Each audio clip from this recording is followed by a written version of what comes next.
Jusqu'à 1h sur Europe 1. Sophie Peters.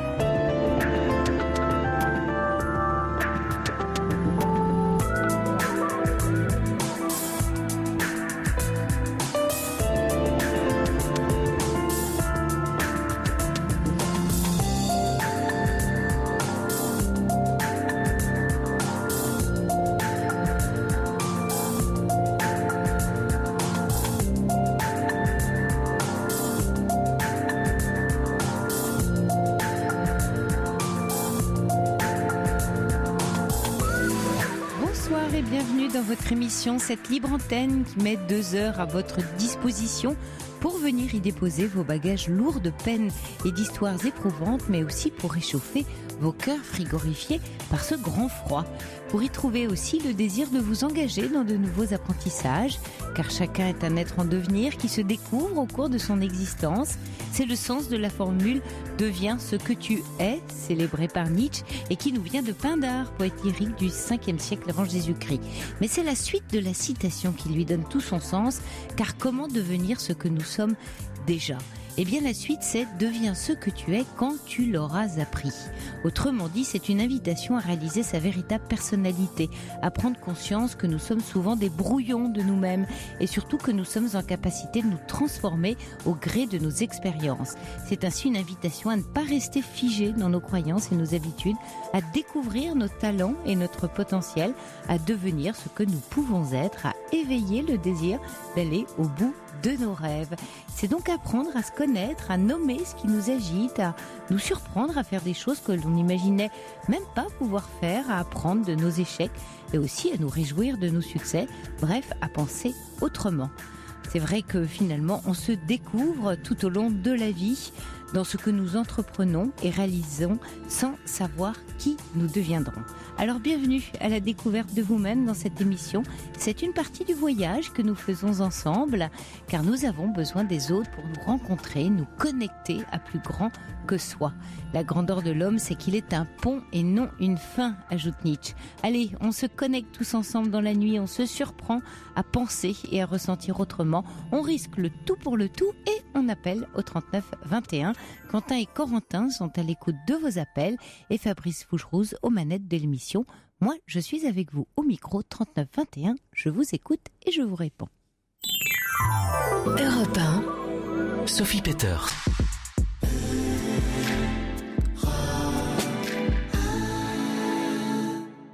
Bonsoir Madeleine.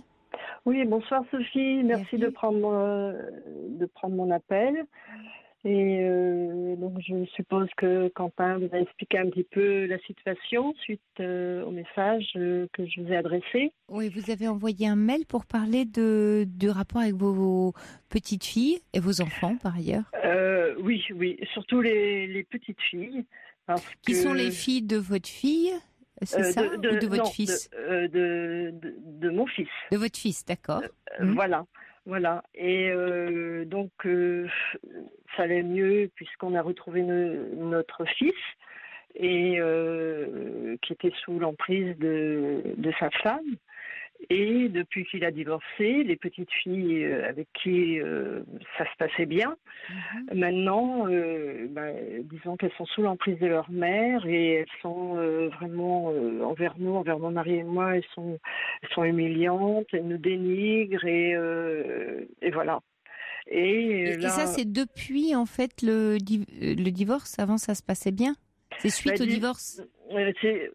C'est depuis le divorce parce que, en fait, c'est une longue histoire depuis plus de 10 ans. Et au départ, on ne voyait pas nos petites filles, on ne voyait plus notre fils, on était complètement isolés de notre famille. Et donc, avec l'aide de thérapeutes, d'associations, on avait réussi à renouer un petit peu des liens. Et moi, j'arrivais encore à aller voir les petites filles, aller chez mon fils, voir les petites filles et elles étaient très contentes, ça se passait bien, on t'aime, on aime bien quand tu es là, enfin bon, voilà. Et la maman était là dans ces cas-là aussi? Alors des fois elle était au travail, mais enfin bon, C'était pas évident. Hein. Je D'accord. devais faire parce que il y avait l'emprise, il y avait tout ça et le dénigrement de sa part à elle aussi. Et si bien que c'était pas facile, mais je me débrouillais, disons. D'accord. Hein, après avoir eu aussi des conseils de thérapeute, je savais un petit peu comment m'y prendre. Ouais, d'accord. Voilà. Et si bien que donc mon fils a divorcé, on a dû témoigner. Et donc nos témoignages, on a raconté que la vérité, en fait. Hein. C'est-à-dire vos difficultés avec votre belle-fille pour voir les enfants, toutes les démarches là finalement que vous aviez puis surtout ce qui se passait. Ce qui se passait au niveau des enfants, parce que là, c'est surtout pour parler des petites filles là ce soir. D'accord. Et c'est-à-dire, vous avez témoigné en disant quoi sur les enfants ? Eh bien, disons que les petites filles, elles étaient privées de nourriture et elles étaient surchargées en activité et elles étaient sous contrôle. Hein, comme nous, comme mon fils, comme tout le monde, elles étaient sous contrôle. Et donc, c'était vraiment très, très compliqué. Le contrôle, par exemple, tous les soirs, moi, quand j'étais là, la poubelle était vide parce que tout était contrôlé vraiment. Voilà. Et si bien que une fois j'y étais, il y a une petite fille qui m'écrit des post-it. Elle me dit, tu sais, depuis que j'ai mangé mon yaourt, mon ventre gargouille et j'ai faim. Enfin, voilà, ça se passait comme ça. Si bien que elles avaient beaucoup d'activités. Elles allaient au cinéma quelquefois tard le soir. Et moi, j'avais gardé tous mes tickets d'entrée, j'avais tout noté. Et en fait, j'ai pu relater... leur rythme de vie, la façon dont la maman s'occupait d'elle, en fait, c'est ça. Voilà. J'ai pu relater tout ça, les privations de nourriture, parce que, par exemple, elle me disait... nous on a faim, est-ce que tu peux nous donner du pain, mais si maman voit, on va dire que c'est toi qui l'as mangé. Voilà, un tas de choses comme ça. Hein. Et c'était pas facile parce que j'étais sous contrôle en plus. Alors si bien que dans les témoignages on a relaté tout ça et donc elle a donné tous les témoignages à lire à ses petites filles. Alors si bien que moi je pense qu'elle c'est l'affaire des parents. Ça ne regarde pas les enfants. En plus, c'était il y a 1 an, les témoignages. Hein. Donc, elles étaient encore plus jeunes. Et elles ont quel âge ? Elles ont 10 et 12 ans, c'est ça ? Non. Voilà. Oui. Voilà. Et moi, je pense qu'elles se sentent trahies de notre part du fait qu'on a révélé des choses, mais des choses qui sont vraies et qu'elles savent, parce qu'elles ont vécu des scènes... parce que maintenant, oui, mais elles sont prises. Vous étiez, j'allais dire, des complices pour elles, dans le bon sens, c'est-à-dire elles pouvaient se confier à vous. Et là, elles se sont rendues compte que ça a été utilisé et vous ne savez pas du tout peut-être que la maman les a, j'allais dire, très fortement grondées, voire pire. Enfin, elles ont peut-être subi des représailles, vu ce que vous nous décrivez. Voilà. Et oui. Et du coup, c'est pas par rapport. Vous voyez, c'est que dans le, elles sont toutes petites, 10 et 12 ans. Elles essayent de décoder ce monde d'adultes, j'allais dire un peu fou quand même, hein, pour des petites filles de cet âge-là. Et donc elles essayent de se protéger elles aussi et de voir comment faire avec. Or, elles sont au quotidien avec leur maman et pour elles, le plus important. C'est si la maman est un peu un dragon avec elle, c'est de calmer le dragon et de faire en sorte que ça se passe bien pour elle. Donc elle se protège en faisant ça. C'est pas contre vous. Ah oui, mais, hein mais exactement. Elles font ce qu'elles peuvent. Hein. Ce sont des enfants. Ouais. Ah oui, mais moi je les accuse pas parce que je me dis elles ne sont pas responsables. Et même si elles comprennent, elles savent les choses, elles connaissent, elles savent le comportement de leur mère. Et moi, elle me disait, oui, c'est pas normal que papa ne vous aime pas, puisque à l'époque, il était sous son emprise, donc il réagissait comme ça, hein, puisqu'il était sous son contrôle, sous son emprise, et il n'était plus lui-même, en fait. Et donc, moi, je les accuse pas, mais Ce qui est difficile, c'est que maintenant, donc nous, finalement, on ne les voit pas, du fait que ça se passe bien avec leur père, c'est le plus important. Mais c'est plutôt que, voilà, à Noël, on a offert des cadeaux et on n'a pas eu de merci. Là, donc, et là, c'est ce qui me fait vous appeler. Il y a eu l'anniversaire d'une petite fille. Et donc, mon fils disait, vous faites ce que vous voulez, vous pouvez appeler. Puis chez nous, on s'est dit, vaut mieux qu'on envoie un SMS. Et on a envoyé un SMS. Et, elles ont un portable à cet âge-là ? Pardon ? Elles ont déjà un portable ? Oui, il y a déjà un moment, parce que elles doivent se débrouiller. En fait, on les considère un peu comme des adultes. Elles doivent se débrouiller.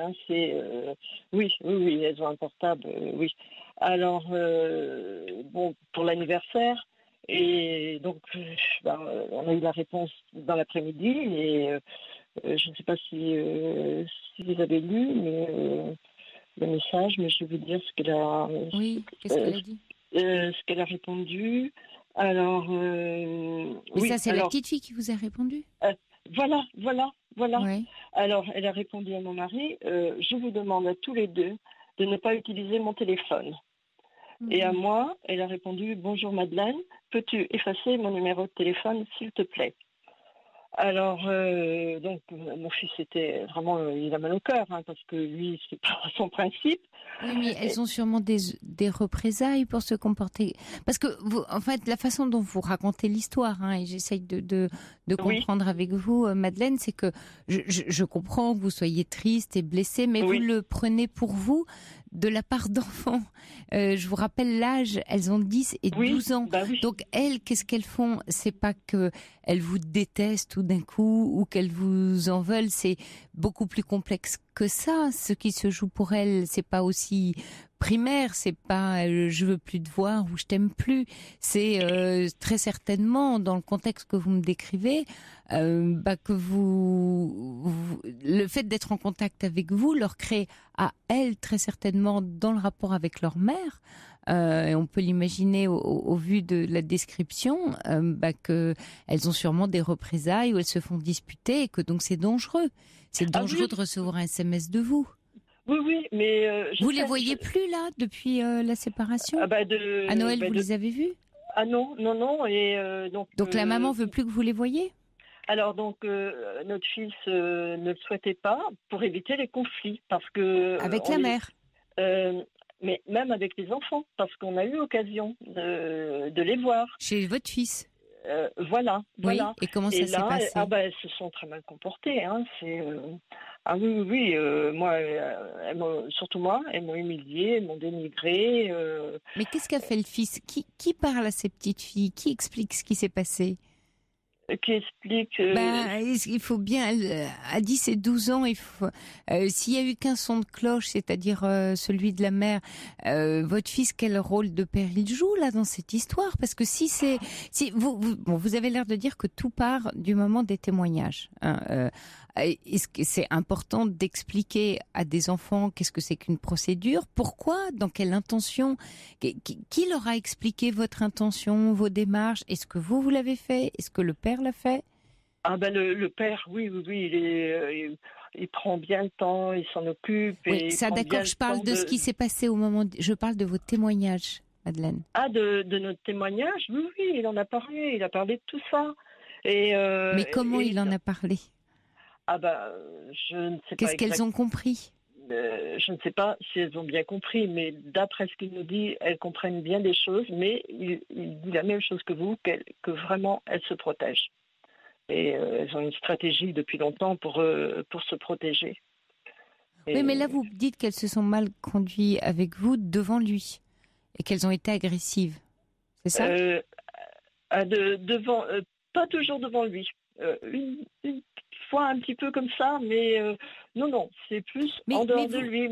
Mais quelle est votre attitude à ce moment-là ? Vous faites quoi, Madeleine ? Alors là, voilà, c'est ça. Moi, je ne sais plus quoi faire. Hein, voilà, c'est ça. Mon fils leur a expliqué. Et parce que moi, j'ai des problèmes de vue et des problèmes d'audition. Et donc, elles me disent, tu vois pas, t'entends pas, enfin, voilà. Et mon fils leur a bien expliqué. Donc, elle a une maladie, elle a un problème. On ne se moque pas des personnes qui ont ce genre de choses, parce que leur maman a un problème de santé. Il leur a expliqué, si nous, on se moquait de votre maman, Oui, parce que vous là, ne c'est une seriez pas histoire d'accord. d'éducation. Oui. Et alors? Et il leur explique tout ça. Hum. Et donc, depuis, nous, on ne les a pas revus. Donc, voilà. Et, ouais. Et, oui. Et donc, là, alors, c'est par rapport à l'anniversaire, là. Donc, le cadeau, donc elle a choisi son cadeau. On a dit OK. On l'a fait livrer chez mon fils qui leur rend visite le week-end. Il doit emporter le cadeau. Et là, la question qu'on se pose, eh bien, on donne le cadeau ou on ne le donne pas, ou on attend, ou voilà, c'est ça notre souci. Mais parce que là, vous faites des nœuds dans votre tête par rapport à ce qu'elle vous renvoie, et c'est elle qui mène la danse, en fait, qui tienne le lien, et vous commencez à avoir peur d'elle, et peur de leur réaction. Voilà. Alors, oui, mais c'est le monde à l'envers, Madeleine. Pardonnez-moi, oui. Mais c'est le monde à l'envers. Ce sont des enfants de 10 et 12 ans. C'est vrai que je vous le répète un peu en beau pour que vous ayez cette prise de conscience, de voir qu'on s'adresse vraiment à un psychique d'enfant qui comprend ce qu'il peut comprendre avec les aimants qu'on lui a donnés et qui essaye en fait de... c'est un peu clivé, c'est un peu noir et blanc, il y a pas beaucoup de nuances, voilà, et sans doute avec plein de peur.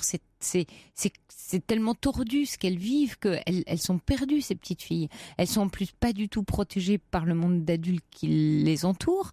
Donc c'est plutôt ça qui est grave pour elles. Et il n'y a pas de bienveillance. Si vous êtes envers elles dans l'attitude de voir que on n'est plus aimé, que c'est triste, c'est-à-dire que si vous pensez à vous, alors vous ne pensez plus à elles. Renverser la vapeur. Si vous avez envie de leur faire un cadeau parce que voilà, ça vous fait plaisir à vous, peu importe le résultat. Là, vous me dites qu'est-ce que je fais en fonction du résultat que j'espère obtenir, soit un merci, soit que les choses s'arrangent. Non. Et d'ailleurs, en donnant le cadeau, vous dites voilà, nous, ça nous fait plaisir, c'est ton anniversaire, et imposez-vous avec votre amour. Mais pas en attendant un retour dont elles sont pour l'instant absolument pas capables de donner. C'est-à-dire que c'est vos actions répétées, justes, qui seront toujours dans le même axe, qui leur permettront à un moment donné de comprendre ce qui se passe. C'est pas tous les discours qu'on va leur faire. Elles ont besoin d'avoir autour d'elles des adultes stables, qui ont toujours le même comportement, qu'il pleuve, qu'il neige ou qu'il vente. Et si votre comportement est un comportement de bienveillance et d'amour avec elles, quel que soit, leur comportement, bien sûr que quand elles vous manquent de respect, là, évidemment, il en va de leur éducation, mais je parle dans le fond de votre posture. Si vous agissez par contre à l'inverse en fonction de comment elles vont réagir, alors c'est elles, et elles le savent très bien. Et c'est elles qui ont la main. Et là, pour vous, ça va être non seulement très compliqué, mais c'est surtout pour elles, c'est très destructeur. Parce que quand c'est l'adulte, vous voyez, quand c'est elle qui a la main et que c'est plus l'adulte, quand on a 10 ou 12 ans, ça fait peur, hein. Ça fait peur, un enfant. Oui. Mais alors, moi j'ai une certaine peur parce qu'on a été comme ça avec la maman pendant des années qui était... Mais c'était la maman. Oui, c'était la maman. C'était une adulte. Qui était violente et tout. Par contre, on a toujours fait dans le sens où on a envoyé des cadeaux, on a envoyé des courriers, on n'avait pas de retour, mais on l'a toujours fait. Et ça, je pense que ce qu'on a fait, je pense que c'est bien, parce que notre fils est très reconnaissant aujourd'hui de tout ce qu'on a fait. Et donc, vous attendez la reconnaissance de vos petits-enfants? Non, on l'attend pas vraiment aujourd'hui. On l'espère un jour, mais on sait que on a bien compris que... On l'espère un jour, mais est-ce que votre,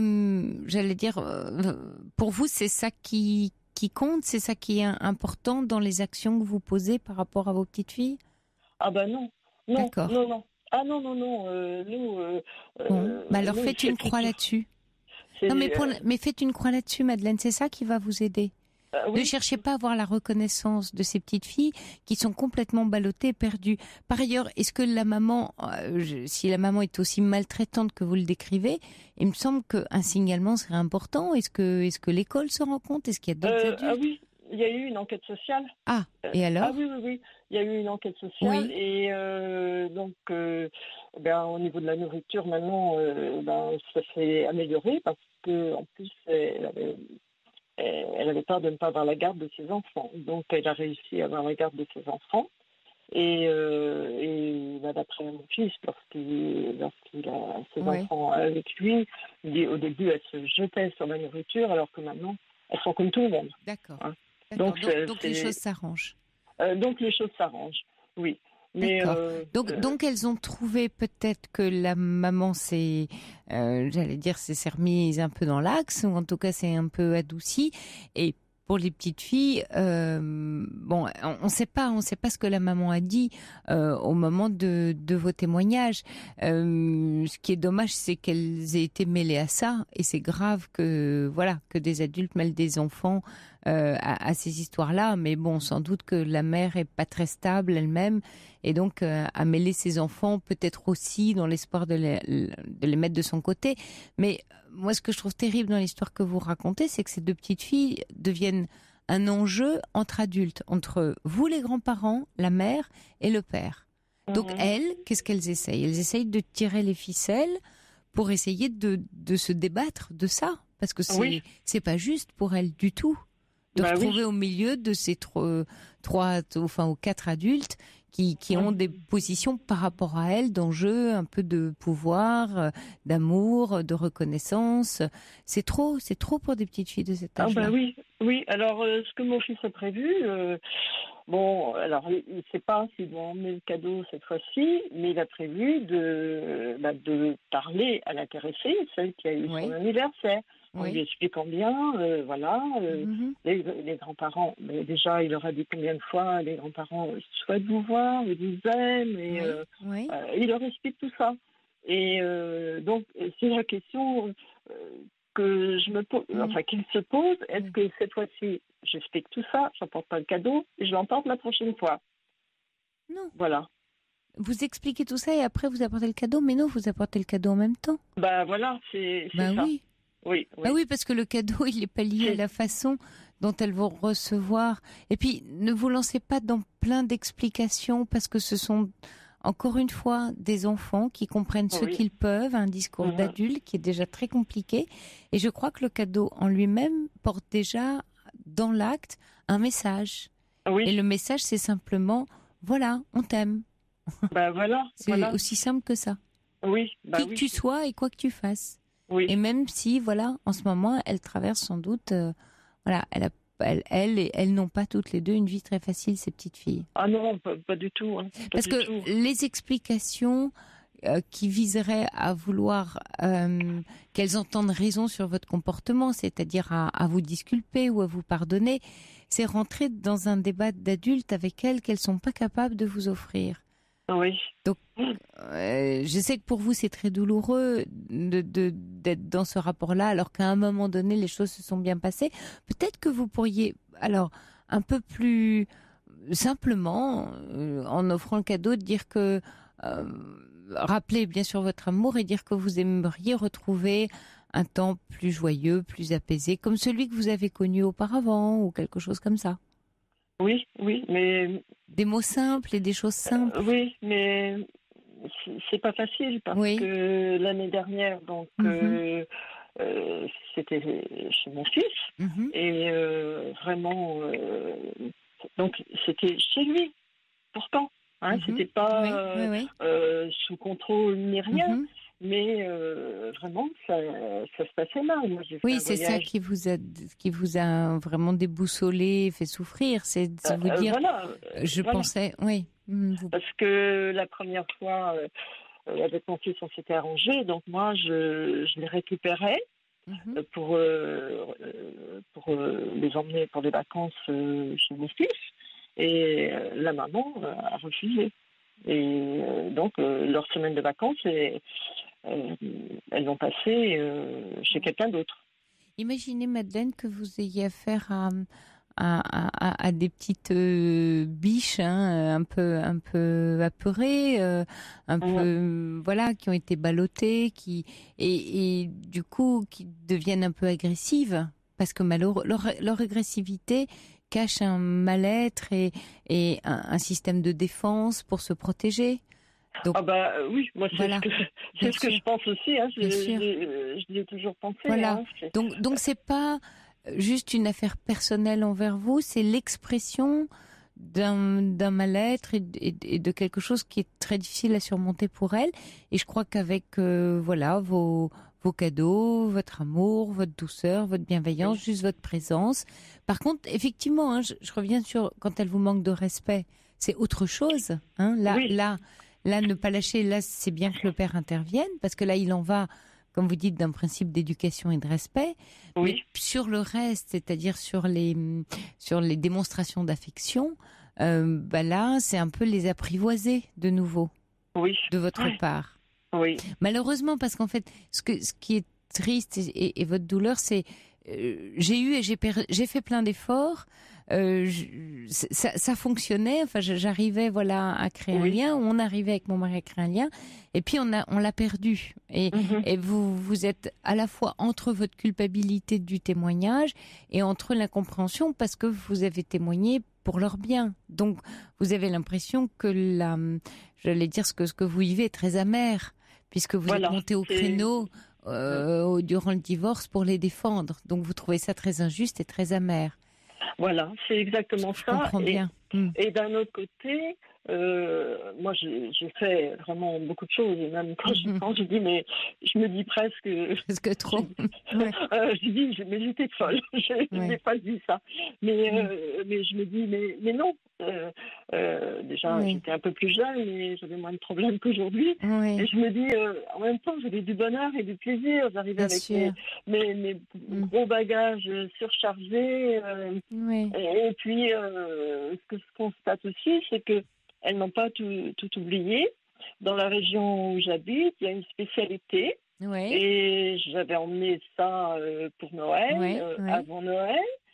Et puis, en fait... mais ils ont dit, mais nous, on veut emmener ça chez nous. C'est quelque chose qui se mange, une spécialité de chez nous. Mais c'est quelque chose qui me fait plaisir parce que je dis, à chaque fois, j'en amenais, j'avais 2 valises plus un sac à dos et j'emmenais ça dans mon sac à dos. Et donc, c'est quelque chose qu'elles n'ont pas oublié. Et ça venait de moi, en fait. C'est... Voilà. Oui, donc elles n'ont pas oublié un petit moment de bonheur, on va dire, avec vous. Voilà. Oui, c'est réconfortant. Je crois qu'il faut un peu de temps parce qu'il y a eu ce choc. Elles ont subi aussi la séparation de leurs parents. Elles sont ballottées. Elles vivent vraiment des choses très très difficiles, vos petites filles. Donc je comprends. Vous voyez, il y a ce que vous vivez. Il y a ce qu'elles vivent, et puis un peu comme dans un couple, vous formez aussi une relation, la relation que vous formez avec elles, et il y a, pas à mettre de côté, mais d'une certaine manière, quand vous êtes avec elles, n'encombrez pas la relation avec ce que vous vivez, parce que même si c'est elles qui provoquent tout ça, ou pour elles que vous avez fait tout ça, et à cause d'elles, on va dire que vous vivez tout ça, elles n'en sont pour autant pas du tout responsables. Et c'est un petit peu la différence, voilà. Non. Donc oui. Mais il y a des choses un petit peu compliquées quand même. Bien sûr. On a une maison de vacances et elles adorent. En plus, elles font des activités pendant les vacances. C'est au bord de la mer. Et là, elles disent oui, mais nous, on veut bien aller, mais on ne veut pas des grands-parents. Et là, c'est chez nous. D'accord. Est-ce que à ce moment-là, est-ce que le père enquête un peu? Pourquoi? Il faut les faire parler, ces petites filles. Oui. Ah oui, il faudrait que le père et on ait un peu plus d'informations pour le coup. D'accord. C'est-à-dire dire, d'accord, vous voulez pas aller chez les grands-parents. Est-ce que vous savez pourquoi? Alors peut-être ça va être, non, on veut pas y aller. D'accord. Alors et d'essayer de comprendre quelles sont, parce que tant que vous n'avez pas leur perception, tant que vous ne savez pas ce qu'elles sont en train de se raconter, Vous pouvez faire 20 000 élucubrations, on ne saura pas. Alors que si le père les fait parler, mais sans les juger, en disant ah bon, c'est une découverte quoi. Donc il y a un problème avec les grands-parents et qu'est-ce qui se passe? Est-ce que vous voulez bien m'en parler, me raconter? Et à ce moment-là, dans un moment un peu complice, elles vont peut-être dire des choses et la situation va pouvoir s'éclairer. Voilà. Parce que là, vous manquez d'éléments aussi. Voilà. Et donc l'an dernier, elles sont venues et mon fils part du principe, donc il ne veut pas nous imposer à elle chez lui. Mais là, elles viennent chez nous, sans être tous les jours avec elle. Il dit, mais c'est chez eux, donc c'est normal que les grands-parents Bien sûr. soient présents. Oui. Alors, mais avant que ça arrive, du coup, ce serait bien, Madeleine, d'avoir un peu plus d'informations sur un peu le blocage là qu'elles semblent avoir, de comprendre, voilà, qu'est-ce qu'elles redoutent, qu'est-ce qu'elles veulent pas. Voilà. Mais peur peut-être de trahir la mère, j'en sais rien, on peut tout imaginer. Mais ce serait bien que le papa... et puis si le papa pouvait les accompagner peut-être un temps dans cette maison de vacances, et puis rester quelques jours, que les choses puissent se mettre en place et qu'après ils partent. Oui, mais il est là, il est avec elle. D'accord. Oui. Mais et en même temps, vous voyez, pour Noël, la maman a quand même demandé si nous, on était présents pour Noël. Alors, vous voyez. Ah oui, il y a un enjeu là. Il y a un enjeu sans doute avec la maman et il y a quelque chose que j'allais dire qui dépend pas de vous d'une certaine manière et que vous maîtrisez pas. Donc après, c'est la preuve par l'exemple. Ça va être la preuve par votre comportement. Il y a que ça qui va sauver les choses. Et ça, avec les enfants, c'est important. Hein. Ça, ils comprennent. Oui. Bon courage à vous, Madeleine. Je vois bien que c'est pas facile et douloureux pour vous. Non, mais bon, on a retrouvé notre fils. Il a tellement souffert et tout. Et bon, c'est vrai que pour les petites filles, c'est pas facile parce que ce qui a déclenché le divorce, c'est que la maman a eu un troisième enfant avec un autre homme. Et mon fils n'était pas au courant qu'elle avait un amant. Et les petites ont vécu ça dans le secret. Oui, ça fait beaucoup pour elle. Donc elle protège la mère. Oui, et puis c'est leur maman. Peu importe. Oui. En tout cas, il y a Béa qui vous dit, vous semblez un peu sur la défensive, laissez faire le temps, parlez-leur d'amour, laissez les récriminations, laissez parler le cœur et fabriquer de beaux souvenirs pour l'avenir. Ça, je pense que c'est effectivement un bon conseil également. Bon courage, Madeleine. Je vous embrasse. Au revoir, Madeleine. Voilà, merci. Au revoir. Sophie. Au revoir. Jusqu'à 1h sur Europe 1, Sophie Peters.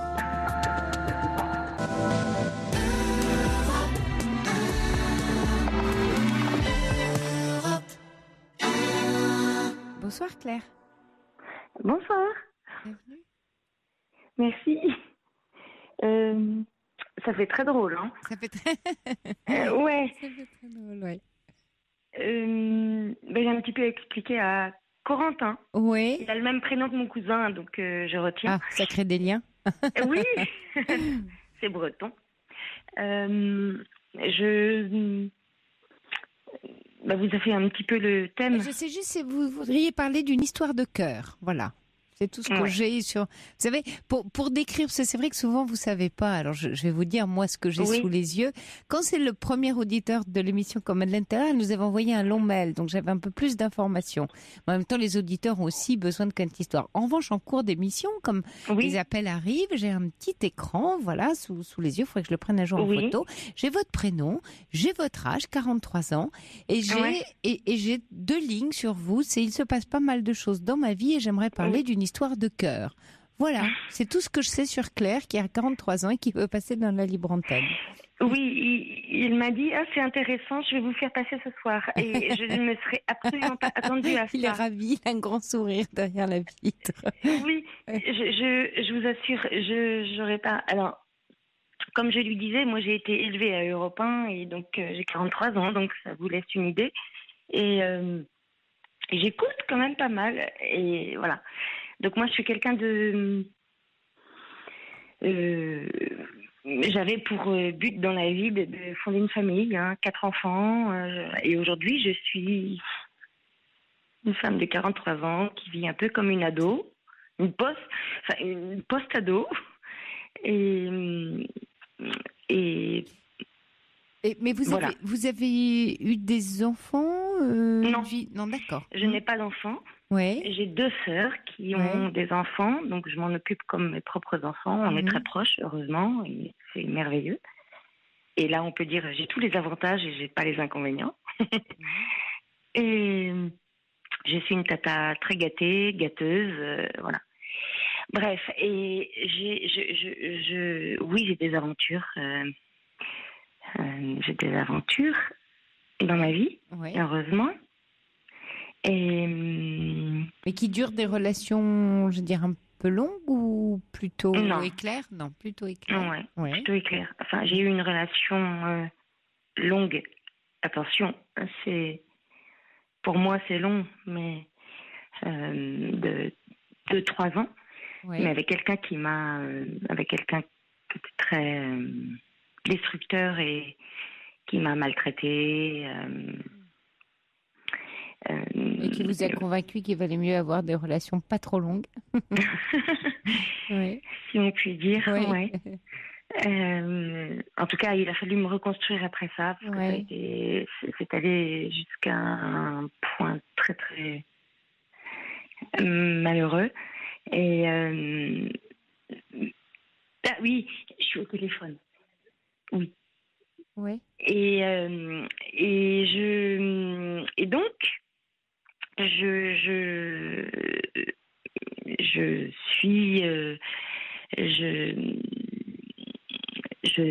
j'ai rencontré quelqu'un sur un site internet.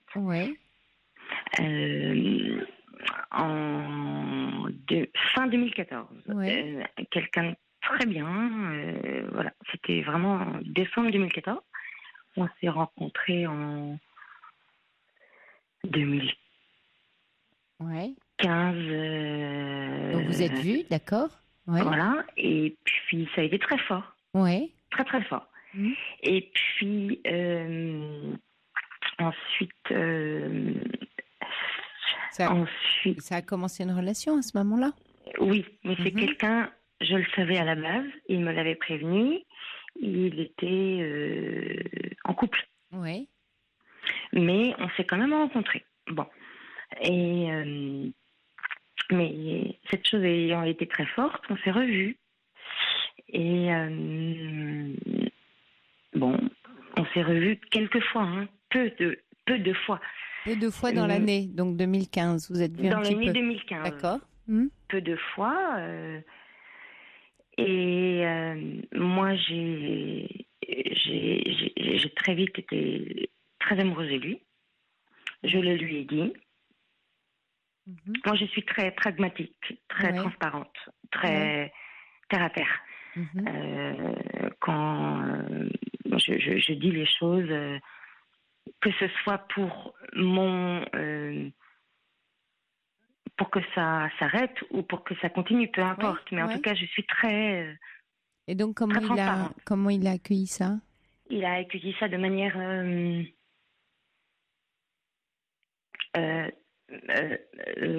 comment dire? Il l'a accueilli, en tout cas, et lui-même un peu perdu dans ses sentiments, mais me disant qu'il avait des sentiments pour moi, ne sachant pas les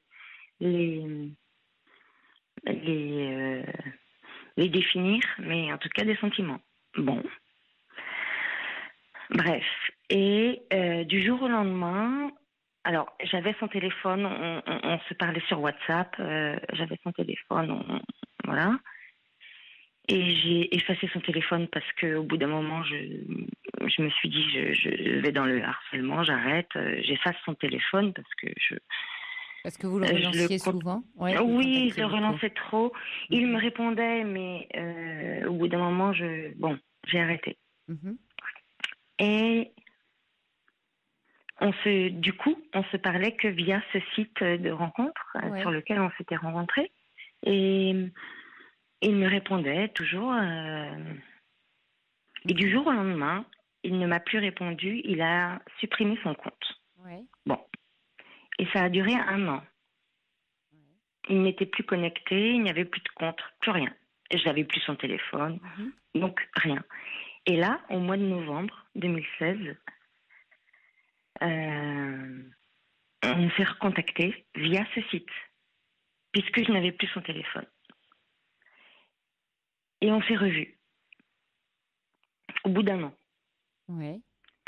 Et on s'est revus en se demandant si c'était une bonne idée. Lui, en fait, il était toujours sur le site alors. Vous l'avez recontacté via le site.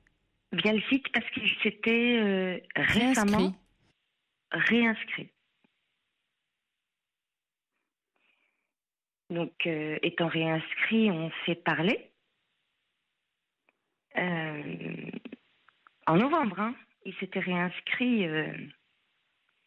On s'est parlé. Et on s'est vu. On s'est parlé pendant 2-3 jours en disant c'est une bonne idée, je ne sais pas, c'est une bonne idée, je ne sais pas. Et moi, je lui ai dit écoute, c'est très simple. Je serais ravie de te voir. Maintenant, voilà. À toi de voir. Point. Et il me dit je saute dans un taxi, j'arrive. Oui. Et à chaque fois, on s'était vu chez moi. Hein. Ça a toujours été chez moi. Et puis, là, on a passé... On a parlé beaucoup. 1 an. Et puis, évidemment, on a fait notre petites choses intimes et puis bon bref, vous avez fait l'amour. Non mais vous en êtes où là? Parce que j'ai l'impression que vous avez du mal, soit vous êtes gêné de raconter l'histoire, oui, je suis soit un peu vous gênée. Ah d'accord, parce que j'ai l'impression que soit vous cherchez à rassembler des souvenirs et à recréer un pulse chronologique, soit il y a quelque chose comme ça qui vous encombre, comme si cette histoire était trop, je sais pas, trop lourde, trop grosse. Elle est très lourde, très grosse, parce que je me dis, ce garçon, on était tous les deux côte à côte, et il me dit, je fais jamais de câlin comme ça. Après, je suis complètement avec toi. Je veux que tu me promettes d'être heureuse. Je veux que tu me promettes de rencontrer quelqu'un de bien. Je veux que tu me promettes d'être heureuse. Oui. Et moi, je suis extrêmement amoureuse de ce garçon. Et du coup, j'arrive pas à m'en défaire, quoi. Ouais, on dirait que cette histoire effectivement vous encombre parce que c'est assez confus. Ce qu'on comprend aussi, c'est qu'en fait vous êtes très amoureuse d'un homme avec lequel, j'allais dire, vous avez rien vécu. Mais non, mais c'est que vous avez rien vécu dans la vraie vie. Je veux dire, on peut, voilà, on peut avoir, j'allais dire, des histoires au lit absolument extraordinaires, voilà, avec les corps, des choses excessivement fortes dans la rencontre, ce que vous avez vécu. Donc l'aspect sensuel, charnel de votre rencontre était très forte et donc vous fait croire parce qu'il y a une vibration, hein, on va dire, c'est votre ressenti et lui aussi d'ailleurs, hein, il a peut-être qu'il ne vit pas ça sur ce plan-là avec sa compagne. D'ailleurs, pourquoi il traîne sur les sites de rencontres, mais vous n'avez pas vécu quelque chose qui vous permette de construire. Alors vous dites quoi? Je suis absolument d'accord. Ouais. Et je suis absolument d'accord. Ouais. Et moi, je me dis, mais comment les hommes... Enfin, alors là, du coup, je généralise, c'est peut-être pas bien, mais puisque c'est par rapport à une personne en particulier. Et moi, je me dis, mais comment une chose peut être aussi forte et à la fois... Parce qu'éphémère, parce que sans lendemain, très forte, parce que l'impossible... Parce que la surprise, l'impossible, l'imprévisible, parce que vous avez tous les ingrédients pour que ce soit très fort et que ce soit impossible. Donc si vous voulez vous retrouver dans une impasse, et l'impasse rend les choses incandescentes. Écoutez Claire, on va continuer un tout petit peu après le journal à échanger, si vous le voulez, sur votre histoire, et on se retrouve dans quelques instants. Jusqu'à 1h sur Europe 1. Sophie Peters.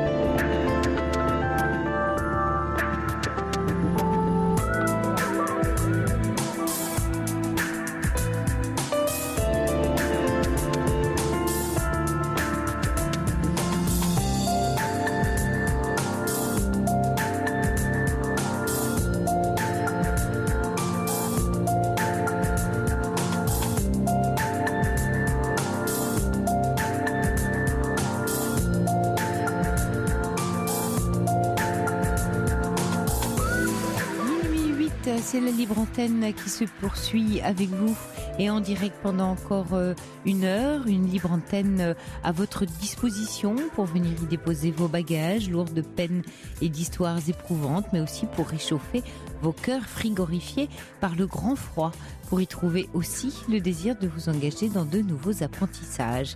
Alors bienvenue à la découverte de vous-même dans cette émission et on se connecte tous ensemble dans la nuit, on se surprend à penser et ressentir autrement, on risque le tout pour le tout et on appelle au 39 21. Quentin et Corentin sont à l'écoute de vos appels et c'est Fabrice Fougerouz aux manettes de l'émission. Moi je suis avec vous au micro 39 21, je vous écoute et je vous réponds. Europe 1, Sophie Peters. Bonsoir Claire.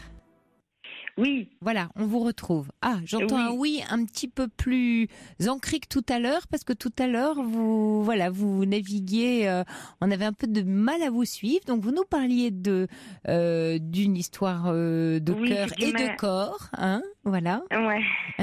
Et d'un homme qui est un peu troublé, le cours de votre vie, rencontré sur un site de rencontre, mais un homme pas libre, en 2014, voilà, quelque chose de très incandescent sur le plan charnel, puis en 2015, et puis il vous a quand même dit, sois heureuse, j'espère que tu trouveras un homme qui te rendra heureuse, donc il vous a un peu laissé des clés, et il voulait essayer de vous mettre sur votre chemin à vous.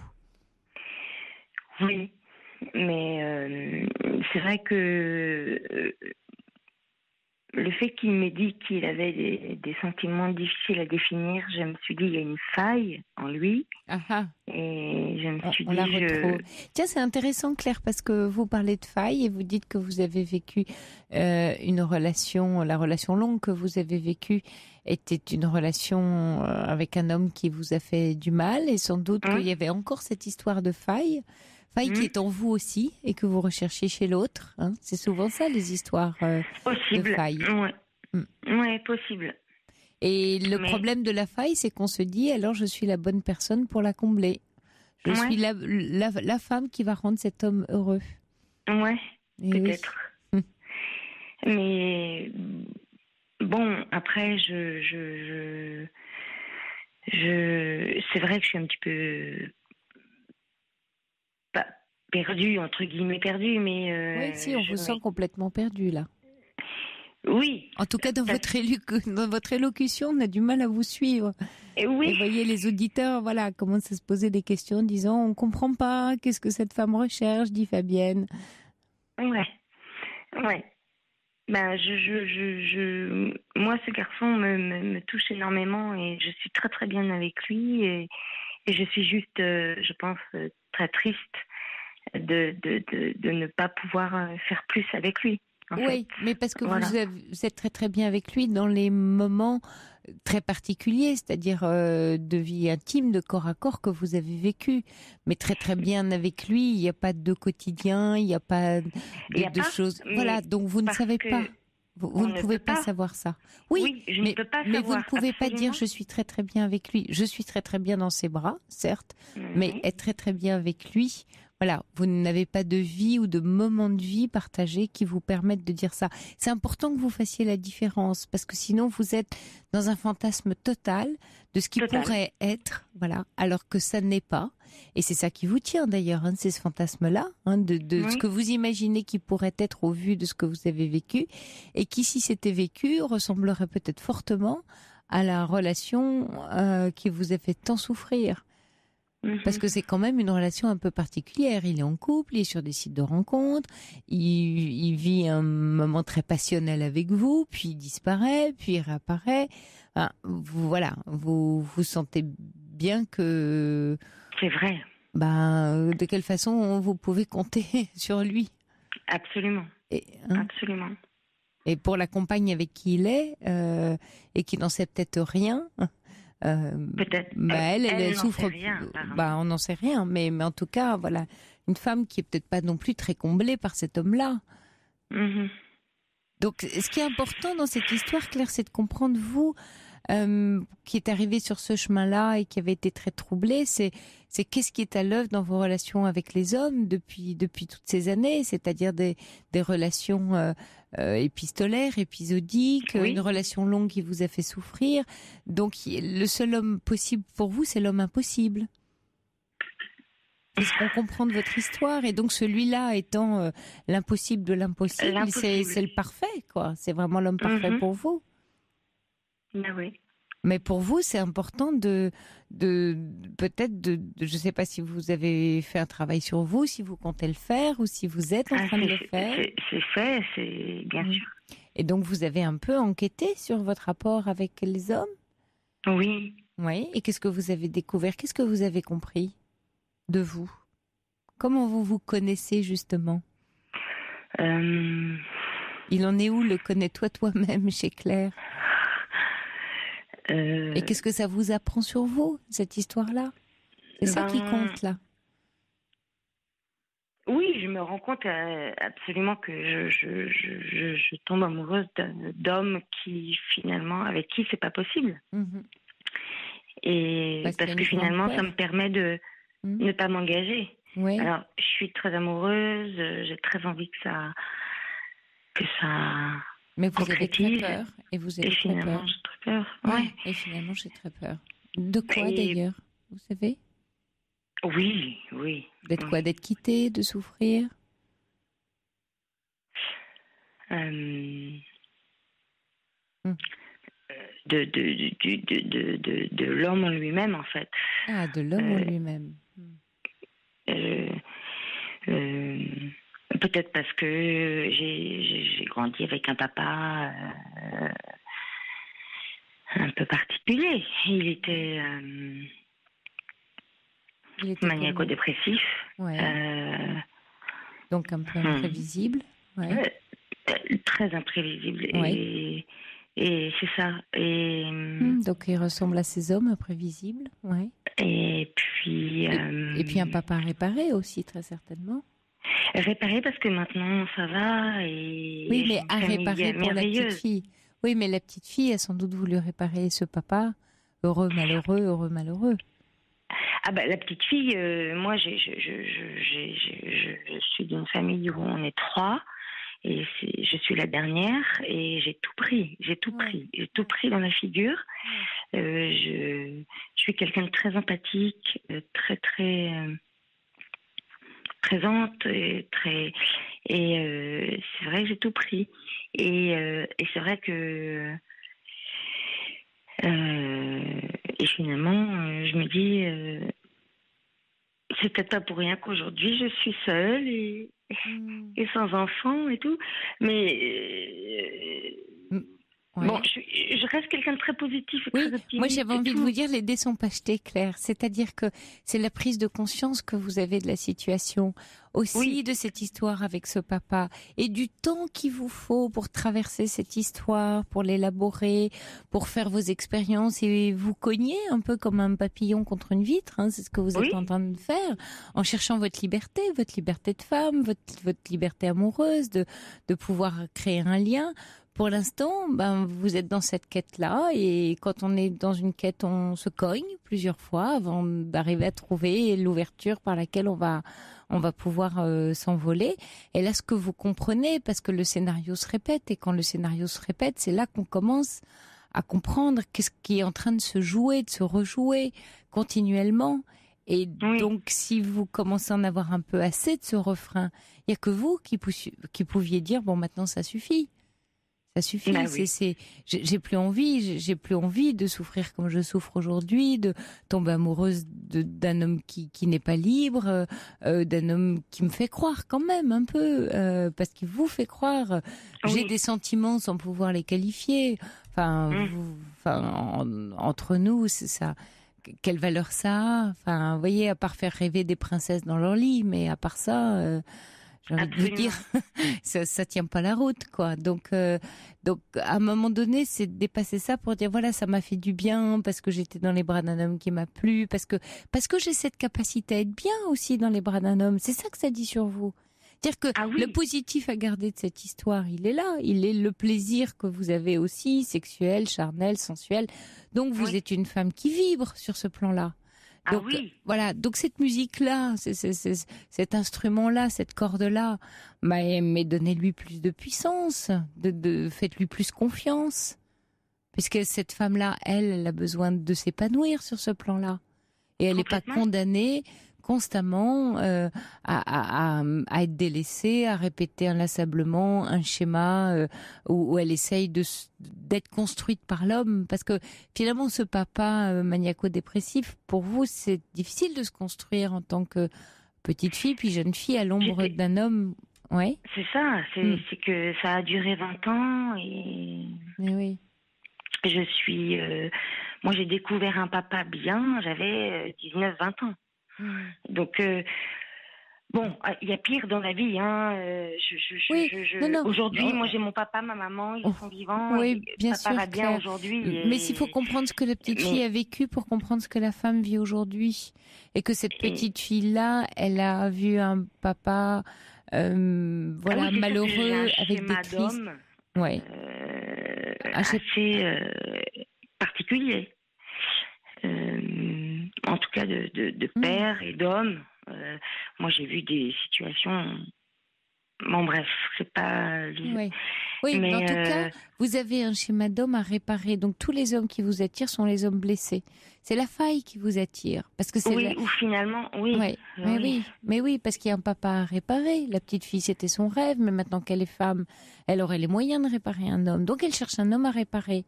Sauf que pendant ce temps-là, elle est bien blessée, cette petite fille-là. Ouais. Alors, je vois pas comment elle va... et elle va aller se... Et je me blesse. Ben, voilà. Je suis très consciente aujourd'hui, adulte. De ce qui se joue, là. Je me blesse. Et alors que j'ai très envie de rencontrer quelqu'un qui me protège, qui me fait du bien, qui me réconforte. D'accord, mais pour ça, Claire, il faut aussi vous réconforter, vous protéger. Vous protégez-vous d'abord, c'est ne pas aller... incapable, c'est tout le travail que je fais, et mon Dieu, Vous êtes sûre que vous en êtes incapable? Bon. Non, je pense que j'en suis capable. Ah, bon. Mais... je suis... Qu'est-ce qui manque alors? Qu'est-ce qui vous manque pour ça? Qu'est-ce qui me manque pour en être capable, comme vous dites. Qu'est-ce qui vous manque pour vous protéger, pour prendre soin de vous et pour rencontrer un homme bienveillant? Finalement. De l'estime. Vous donnez de la valeur. Ouais. Que votre valeur ne dépende pas entièrement de l'autre, mais en partie de vous. C'est ça qui vous manque. Je suis entièrement dévouée aux autres depuis ma naissance. C'est les autres, et puis moi, on verra après. Et alors que... Et pourtant, j'ai autour de moi des gens vraiment bienveillants qui me disent « Mais Blandine, prends soin de toi, tu te protèges toi et tout. » Et j'ai pas... je n'y arrive pas. C'est au-delà de... Quand vous dites que j'y arrive pas, c'est que vous essayez alors. On comprend que vous essayez. De quelle façon? Ça ressemble à quoi quand vous essayez d'être bienveillante avec vous? Ça passe par quoi? Parce que là, d'aller me faire un petit massage chez ça c'est superficiel, ça. Oui. Ça c'est la consommation, ça c'est pas l'être. C'est pas l'estime de vous, ça c'est ça fait du bien par où ça passe comme on dit, mais faire un bain le week-end. Oui, bon d'accord, OK. C'est pas ça être bienveillant avec soi. À quoi ça ressemble alors, Claire? Ce serait quoi? Je sais pas, finalement. D'être bienveillant avec soi, c'est de se faire passer en premier. Mais non, c'est dans la relation à l'autre que ça se passe. C'est quand je suis dans la relation avec quelqu'un, c'est chercher une relation dans laquelle je ne fais pas que tout mettre dans l'autre, mais j'y trouve aussi quelque chose qui me nourrit au plus profond de mon être, qui me fait grandir, qui me fait du bien. Le regard, les choses vécues avec des amis, avec un amoureux, et ça pour ça c'est C'est je sais que j'ai de la valeur et donc que je mérite mieux qu'un homme qui n'est pas libre. Je mérite mieux qu'un homme que je vois une fois de temps en temps, que d'un homme qui vient juste chez moi pour me faire l'amour ou pour faire l'amour avec moi. Voilà. Voilà, je mérite mieux que ça. J'ai autre chose à vivre. Je mérite, c'est vrai. Eh oui. Mais c'est vrai que la seule relation de couple, parce que bon, j'ai papillonné et tout, et la seule relation de couple avec qui j'ai vécu en couple à la maison, avec un quotidien, a été un homme qui m'a, je m'en suis pas rendu compte tout de suite, hein. Mais mis sous emprise. Qui m'a mis sous emprise. Alors, Claire, il faut absolument que vous lisiez un roman que je cite souvent d'ailleurs dans cette antenne, mais vraiment, il va vous éclairer sur vous. Lisez La Faille d'Isabelle Sorante. Oui, je vous ai déjà entendu parler. Oui, j'aimerais bien vraiment que vous, particulièrement, en plus c'est un très beau roman, j'aimerais vraiment que vous lisiez ce roman.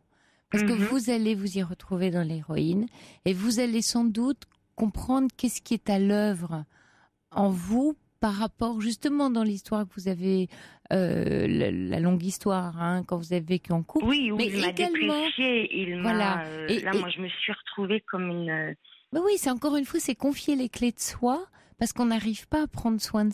Quand je parle de prendre soin de soi, c'est avoir le souci de soi, c'est pas aller se faire masser, c'est je me soucie de ce que j'ai à vivre, de mes rencontres, de la qualité de mes rencontres, de mon travail, de ce que j'investis, de ma capacité de création, de mon intuition, de tout ce qui fait mon être. Et je lui donne de la valeur.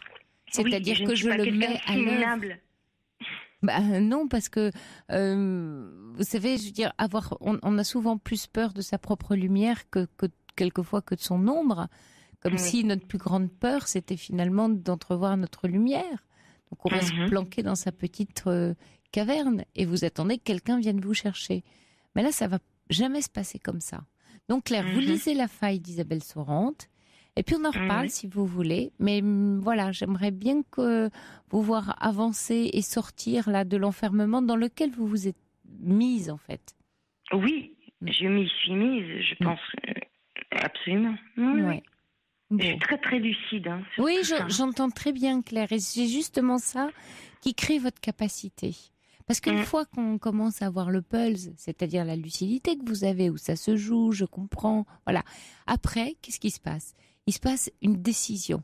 Une fois qu'on a le pulse, on a les éléments. Donc on a les éléments pour agir, on a les éléments pour décider quelle action on va porter. Et c'est souvent là le levier qui manque. C'est je sais exactement, et puis je suis là, plantée un peu dans le sable, puis j'attends que la marée monte, on sait jamais, et puis je vais me remettre à flot. Non mais la marée, elle va pas monter comme ça, et vous n'êtes pas un joli coquillage échoué sur le sable, vous êtes un être humain. Et donc, la compréhension que vous avez de votre histoire de vie, de ce qui se joue dans vos relations, c'est un moment de dire stop, je prends une décision. Et là encore, on retrouve le souci de soi. Vous prenez bien la décision d'aller vous faire masser, prenez la décision d'exister. D'exister. Eh oui. J'existe. Eh oui. Bon courage à vous, hein, Claire. Bon, merci. En tout cas, vous êtes adorable. Parce que j'ai écouté l'émission de ce matin de Elena Morna. Oui. Sur la fidélité. Oui, voilà. J'avais pris ma matinée ce matin et j'écoutais et je me disais, Sophie Peters, elle est vraiment trop mignonne. Vous êtes mignonne. Non, mais ça me fait plaisir, c'est gentil. Non, vraiment, vraiment. Et voilà. Bon. Écoutez, je vous remercie beaucoup. Et puis oubliez pas, hein, voilà, faites-moi ce plaisir-là à moi, puisque vous faites tout le temps plaisir. Non, je plaisante. Mais lisez ce roman, il va vous nourrir, vraiment. Ok. Bon courage à vous, Claire. Je vous embrasse. Au revoir. Moi aussi. Au revoir. Toutes vos confidences à Sophie Peters au 3921. 50 centimes la minute plus coût de l'appel.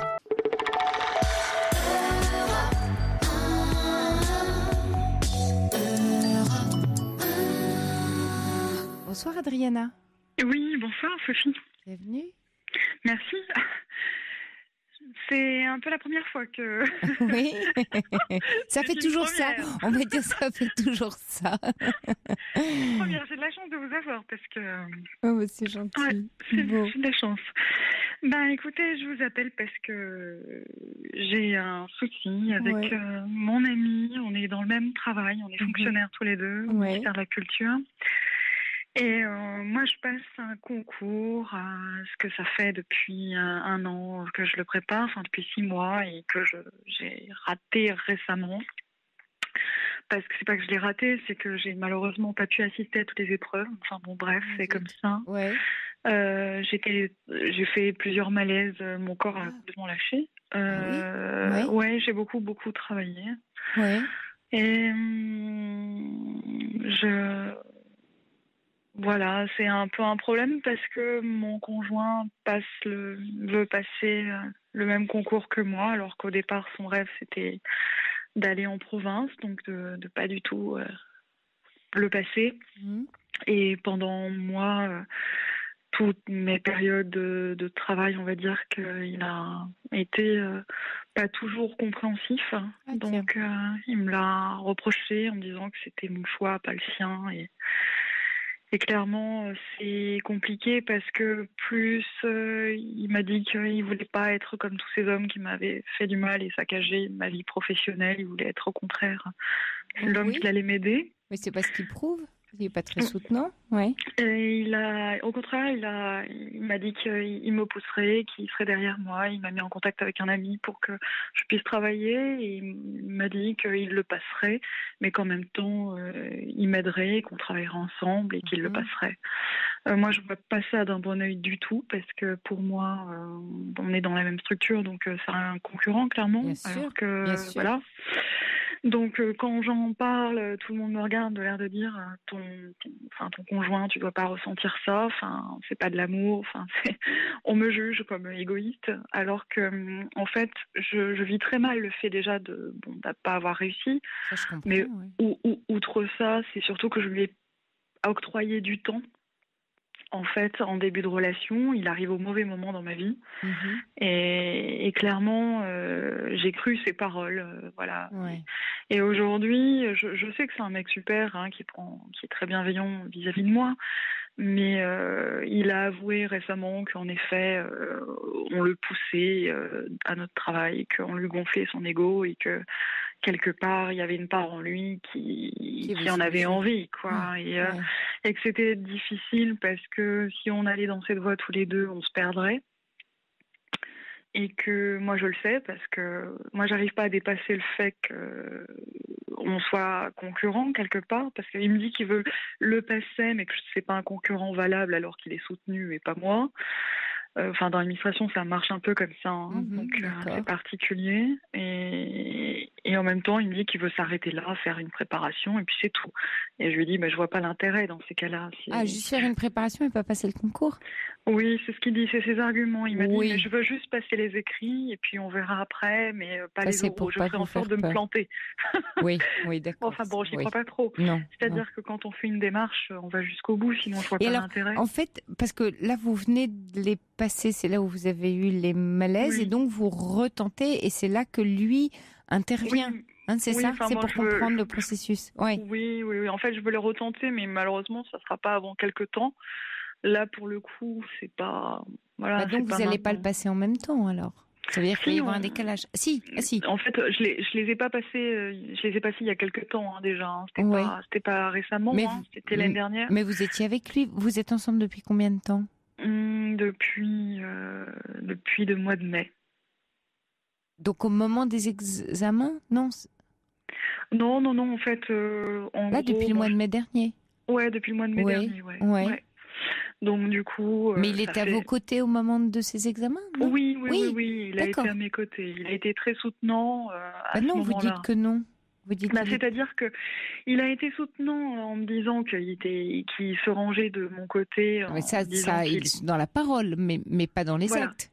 Après, en formation, comme moi, j'ai fait ma formation plusieurs fois. C'était en septembre. Eu des crises. Oui, voilà. D'accord. On a eu des crises où il m'a clairement fait comprendre que c'était mon choix et pas le sien, ce concours. Donc, en gros, Parce que vous étiez plus disponible pour lui, c'est pour ça qu'il vous a écrit? J'étais moins disponible pour lui, en effet. Je pense qu'il avait besoin de réassurance affective aussi, parce que je me rappelle une fois, il m'avait appelé, j'étais pas disponible.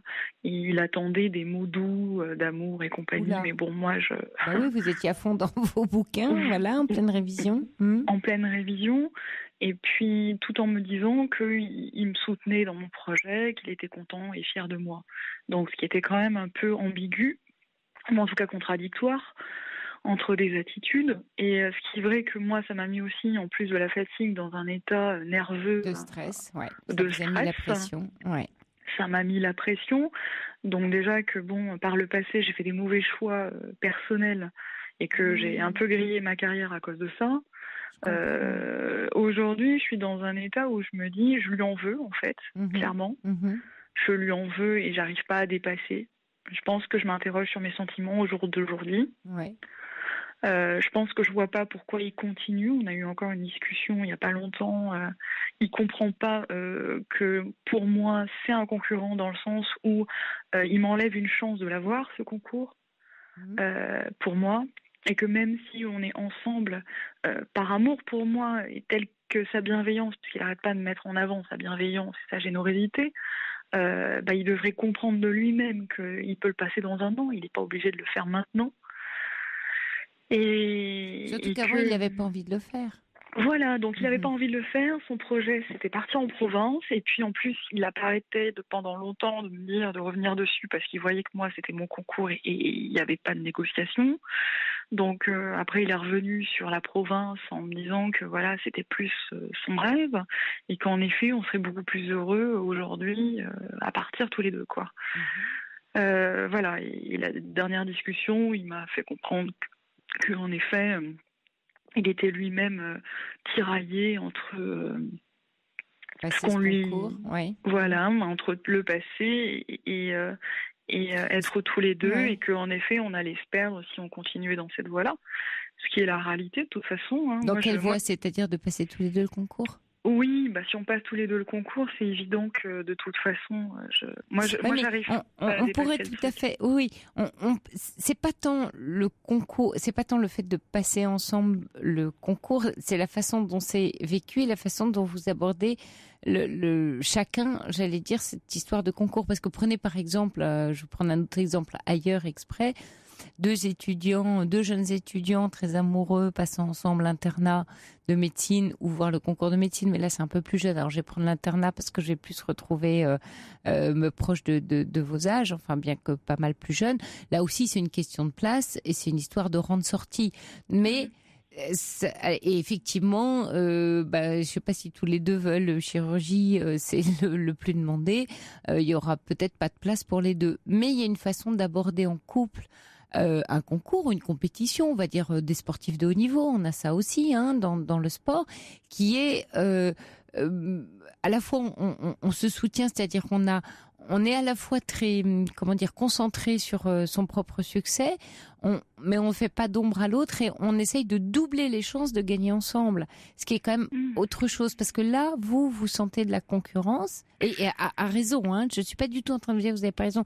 C'est juste pour vous faire entrevoir la différence qu'il y a entre ce que vous vivez dans vos couples et ce qui pourrait être éventuellement vécu si... Mais on n'est pas dans ce cas-là, manifestement. S'il y avait un peu plus, justement, d'empathie et de bienveillance, c'est-à-dire un compagnon qui vous dise « Écoute, c'est super, est-ce que tu es d'accord pour qu'on en fasse un projet commun ? À ce moment-là, on bosse à fond, ça va être génial, on va l'avoir tous les deux et on aura le poste. » Vous voyez, cette posture-là, elle est complètement différente de ce que vous me racontez.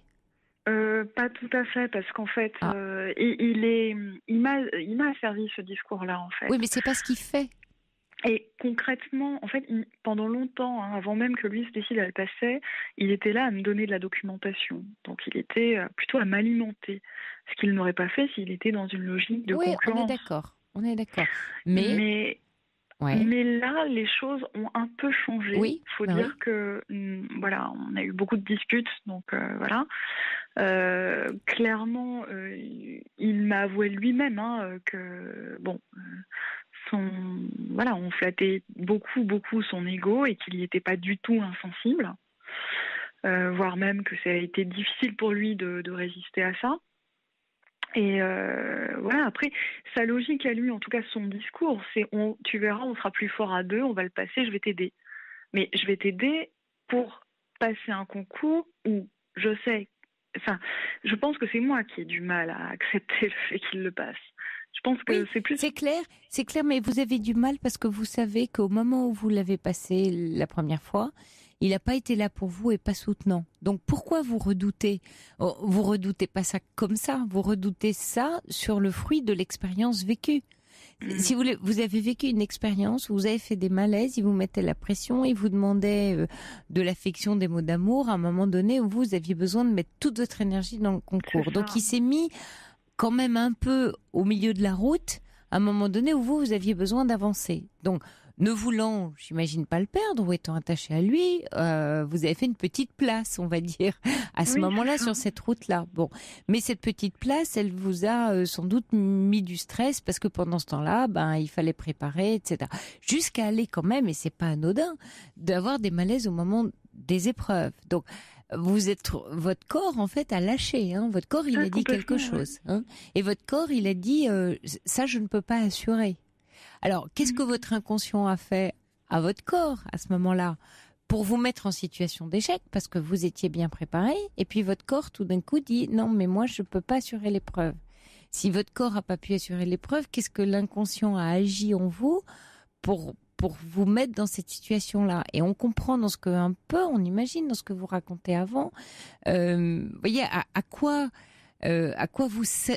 ça vous a servi sur le plan psychologique. J'entends pas du tout sur le plan pratique d'échouer.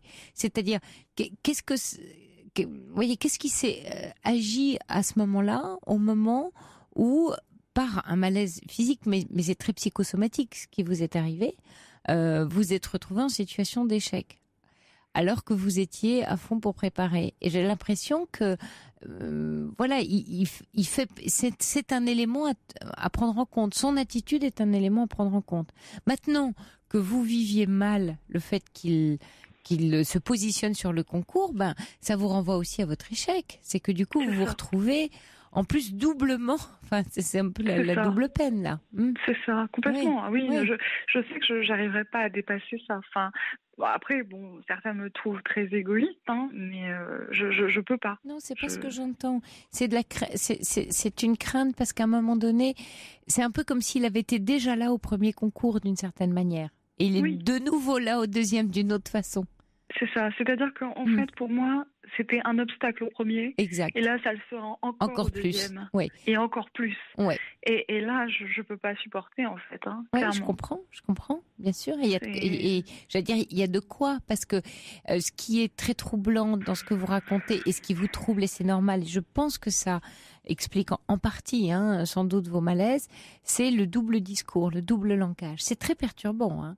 C'est-à-dire, d'un côté, quelqu'un qui vous dit je suis là, je suis soutenant, qui a donné des signes, comme vous dites, des documents, mais qui, dans le moment où vous avez le plus besoin de soutien, agit totalement à l'encontre de son discours.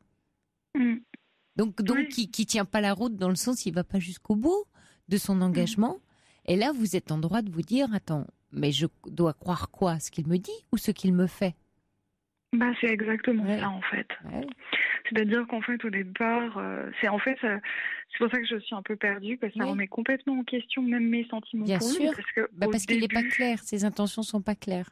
Parce qu'au début, j'étais avec lui, mais parce que par rapport à tous les hommes que j'avais connus, c'était vraiment quelqu'un, et ça l'est, c'est toujours quelqu'un d'extrêmement bienveillant, de généreux, d'altruiste, etc. Ça n'empêche pas, là on parle de la relation. Oui, bien sûr. Mais là, concrètement, en fait, pour moi, en plus, quand je lui dis, mais t'as ta part de responsabilité aussi dans l'histoire, je lui dis, et quelque part, je lui en veux. J'ai l'impression que c'est aussi un peu sa faute. Clairement, je suis dure, mais... Non, vous avez le sentiment qu'il vous a empêché de réussir. Ouais, clairement, Oui. Clairement. Clairement. Après, j'étais partie de loin, j'étais fatiguée, je pense que ça aurait été peut-être compliqué, mais clairement, il était un obstacle sur ma route depuis le début. Et moi, je suis allée m'engouffrer là-dedans, alors qu'au final, j'étais pas amoureuse de lui au départ, et que après... Alors là, c'est bien intéressant. Et pourquoi vous croyez ? Parce que là, le nœud, il est là, Adriana. C'était quoi l'enjeu pour vous à ce moment-là ? Parce que j'étais dans une situation professionnelle très compliquée. Ouais. J'étais persona non grata parce que j'avais fait des mauvais choix au niveau D'accord. personnel et pro à cause de ça. Enfin, il y a toujours eu un impact sur le boulot dans ma C'est vie, intéressant. Ouais. de ma vie Sentimentale. personnelle. D'accord. Voilà. D'accord. Et en général, il y a toujours eu un lien entre mon travail et la vie personnelle Ouais. qui a créé beaucoup de problèmes. Ouais. Et du coup, j'en étais arrivée à me poser des questions si j'étais pas grillée complètement. Donc, Et lui, du coup, sur votre route, c'était pour sortir de cet état-là. C'était pour vous le moyen que vous pensiez pour sortir. C'est intéressant parce qu'il vous y remet d'une autre façon. c'est à ça en fait Ouais. que je lui reproche en fait, c'est que j'ai l'impression que ça a été mon sauveur. Et en fait aujourd'hui je me rends compte que finalement, si je regarde les faits, Ouais. c'est finalement pareil. Et en fait ce que je lui ai dit la dernière fois, je lui ai dit tu voulais être celui qui au final me sauve de tout et qui soit vraiment pas le mec qui me fasse échouer. Mais qu'est-ce que t'as fait? T'es le pire finalement parce que t'es celui auquel je crois. Et au final, pour moi, c'est une trahison. Enfin, le fait qu'il veuille passer ce concours, pour moi. Ouais, vous lui avez dit tout ça? Qu'est-ce qu'il... Je lui ai dit. D'accord. Ouais. Qu'est-ce qu'il dit quand vous lui dites tout ça? Il me dit qu'il me trouve très égoïste, que toute sa famille, quand il en parle, me trouve également très égoïste, que c'est pas de l'amour, qu'il comprend pas, mais que ce concours, si je veux le passer, j'ai qu'à le passer. Et que puis c'est comme ça, lui, il n'a qu'à aller en province. Enfin, il m'a dit ça, récemment. Et que il m'a dit que il m'aimait énormément, que il voulait pas me perdre, parce qu'il sait très bien que de mon côté, c'est un peu limite là. Hein. D'accord. Donc, alors c'est pas en soi, c'est pas égoïste, c'est votre peur et votre colère qui sont en train d'agir. C'est pas que vous pensez qu'à vous, c'est que vous essayez de vous défendre parce que vous vous sentez agressé. Maintenant, ce qui est intéressant, c'est que, vous savez, on rencontre jamais son partenaire par hasard. C'est-à-dire, d'une certaine manière, c'est ce que disait Guy Corneau, c'est qu'on a toujours un partenaire idéal. Pourquoi idéal? C'est parce que ce partenaire-là, il vous amène à travailler sur vous. Et que c'est l'histoire qui se répète, comme on avait avec Claire tout à l'heure un scénario qui se répète. Vous observez que le sentimental et le professionnel se lient à chaque fois, que c'est quelque chose de récurrent dans votre vie.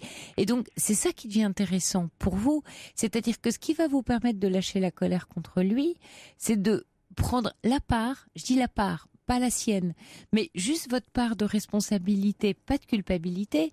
Quand je dis de responsabilité, c'est qu'est-ce que j'allais faire dans cette galère. C'est-à-dire que j'ai quelque chose à comprendre de ce que j'attendais de lui, de la façon dont je tisse des liens pro et sentimentaux en même temps. Quelle est l'histoire que je me raconte sur moi qui me met toujours dans ce même scénario? Quelle est l'histoire très certainement aussi de mon enfance, de relation à mon père.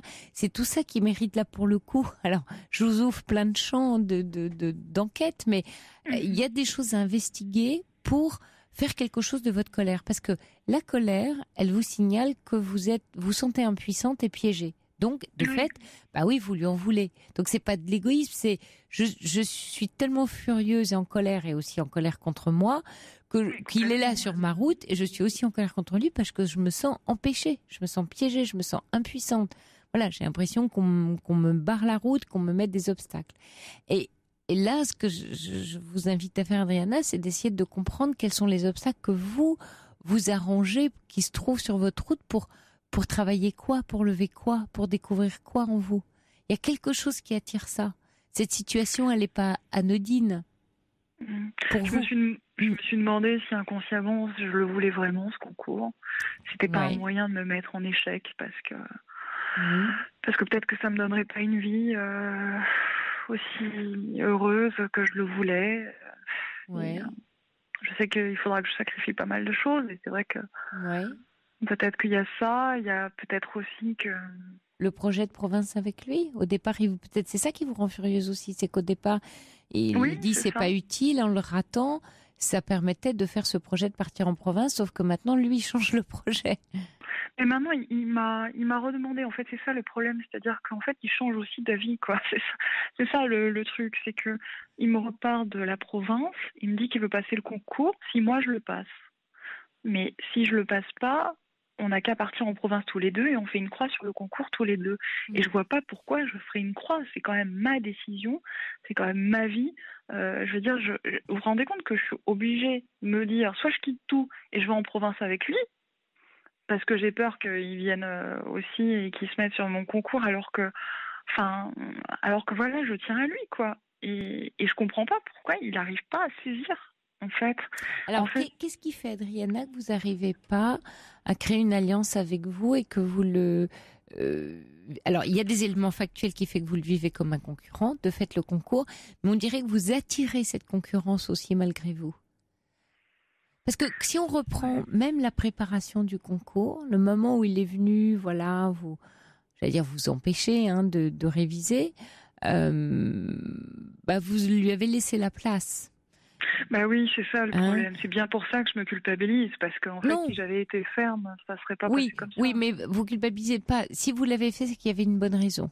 Donc, est-ce que la bonne raison, c'était je tiens un avenir avec lui, c'est-à-dire à ce moment-là, dans ce moment-là, il vous a semblé plus important la relation que le concours et qu'il y a un choix qui s'est fait? Vous voyez, souvent, on agit comme ça dans le moment par la priorité.